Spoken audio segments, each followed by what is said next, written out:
আজগা কয়দিন ধইরা রইদে যা শুরু করছে, দিনে যা শুরু করছে, মানে রোদ উঠবো না উঠবো কোনো আও-বা বুঝি না। এদিকে সকালবেলা কতগুলা কাপড় ধুইয়া-টুইয়া রাইখা দিছি, রইদও দিতাম পারতাছি না, রোদ নাই। বৃষ্টি নামে, আবার রোদ উড়ে। হ্যালো এভরিওয়ান, আসসালামু আলাইকুম। আপনারা সবাই কেমন আছেন? আশা করি আপনারা সবাই অনেক ভালো আছেন। আলহামদুলিল্লাহ আমরাও অনেক ভালো আছি। তো খালি কাপড়-চোপড় নিয়া তো দৌড়াদৌড়ি করলে হইতো না, রান্ধন-বাড়ন তো লাগবে। এই কারণে রান্ধন-বাড়নের লাইগা আয়া পড়ছি চুলার মধ্যে, মানে রান্নাঘরের ভিতরে আয়া পড়ছি। তো লাকড়ি লাগাই দিছি, এক চুলার মধ্যে ভাত বসাই দিছি, আর এইদিকে আমি সবগুলা মানে তরকারি যা যা রান্না করুম সবকিছু কাটাকাটি করে নিলাম। এদিকে আমি দুন্দুল সিলাইতেছিলাম। আমাদের এদিকে আবার এটারে আবার দুন্দুল কয়। আপনাদের এলাকায় মানে এটা কি নামে পরিচিত, সবাই একটু কমেন্ট করে জানায়েন। আর এইদিকে দেখতাছি যে ভাতটা বলক উইঠা যাইতাছে গা, আর এইদিকে আমার তরকারিও কাটাকুটি একদম শেষ। তো মাছটা আমি এখন বাইজা কত কাজটা সিদ্ধ করি সারাদিন, সবকিছু কি আর আপনাদের লগে শেয়ার কইরা পারুম? একটু একটু মানে যেটা আছে একটু একটু আপনাদের লগে শেয়ার করার চেষ্টা করি। তো আশা করি আপনাদের সবার অনেক ভালো লাগবো। আর আমাদের মেয়ে মানুষের বিটি ফাইতের কি কাজ হই, সকাল হইলে ওই রান্ধো, তারপর হইছে বাচ্চা কাচ্চা সামলাও, সংসার সামলাও, থালা বাসন মাজো, কাপড় চোপড় ধু, মানে এগুলাই তো সকাল হইলেই তো আমাদের মেয়ের আর এইসব কাজই তো। যাই হোক, কোনো কিছু করার নাই, মেয়ে বললা কথা, মেয়ে হইয়া জন্ম নিচ্ছি, তো করতে তো হইবই।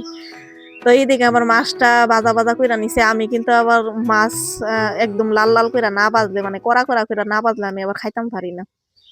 আমাদের ঘরের ভিতরে এরকম সদস্য আছে, মানে একেবারে এরকম কড়া কড়া মাছ খাইতেও পারে না। হেরা কিছু কাঁচা কাঁচা হইলে হেরার কাছে বালা হয়। এখন সবার মর্জি মতো চইলা কি আর পারুম? আমার যেমনে বালা মনো আমি এমনি করি, মানে আমি যেমনে খাইতারি এমনি করার চেষ্টা করি, কি করুম? এতজনের মুজি টুহায়া কি আর পারুম?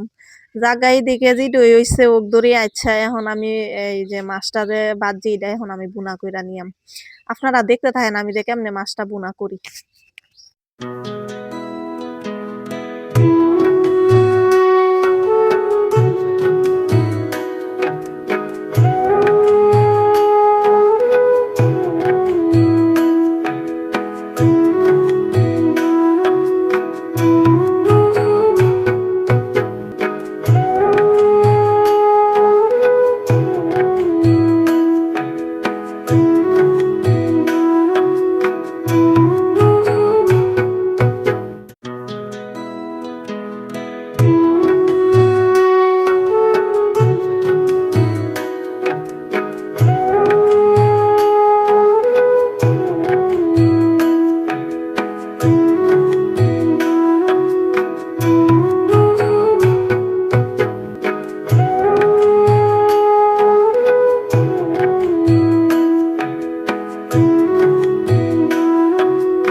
এদিকে মাছ বুনাটা কইরা লাইছি, এখন দুন্দুল তরকারিটা রান্না কইরা নিয়াম। দুন্দুল তরকারি রান্না করার লাগে তাগি তো মাছ ভাজ্জা লাইছি, আর এখন সবকিছু মশলা টসলা কষায় আবার মাছটারে দিয়া দিচ্ছি।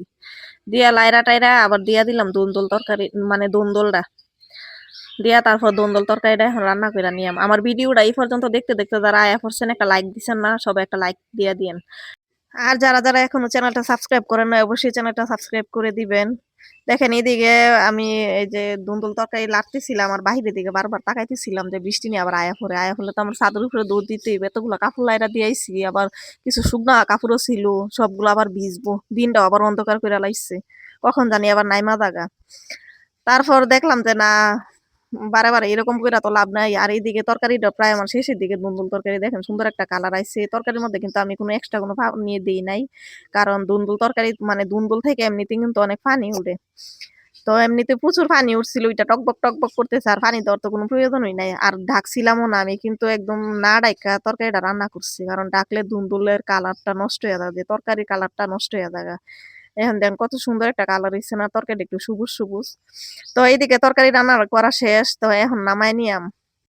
সবাই ভালো থাকবেন, সুস্থ থাকবেন, আবার দেখা হবে পরবর্তী ভিডিওতে। আজ এই পর্যন্তই। আল্লাহ হাফেজ, আসসালামু আলাইকুম সবাইকে।